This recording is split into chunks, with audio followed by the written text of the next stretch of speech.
Question number 12, which one of the following statements could be true when written as part of the results of a statistical investigation? Oh, all right. The correlation coefficient between height and foot length in centimeters was found to be 1.24. Absolutely rubbish. R can't be bigger than 1. So there they're trying to trick you. Your R values can go between -1 and 1, certainly not higher.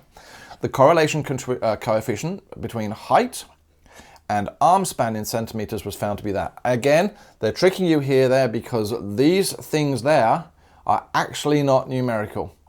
And so you can only get a correlation coefficient and do a line of best fit or regression analysis between two numerical values. So that's rubbish as well. So A is rubbish, B is rubbish. The correlation coefficient between blood pressure, low, normal and high, and age was found to be that. And again, you can't find an R value unless both of them are numerical. All right, and so because this here is categorical and that there is categorical, C is also not the answer. So again, this tests your understanding.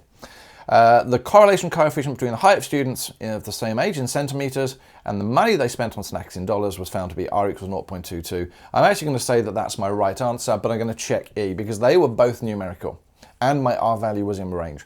The correlation coefficient between height, centimeters, and grass yield in tons was found to be minus 0.40, and the coefficient of determination R squared was, you cannot have a negative value of R squared. All right, R squared is positive. The whole point of squaring it is to get rid of the minus sign. So there we go, E isn't right. But again, they're all plausible. They all sound plausible, but they're not.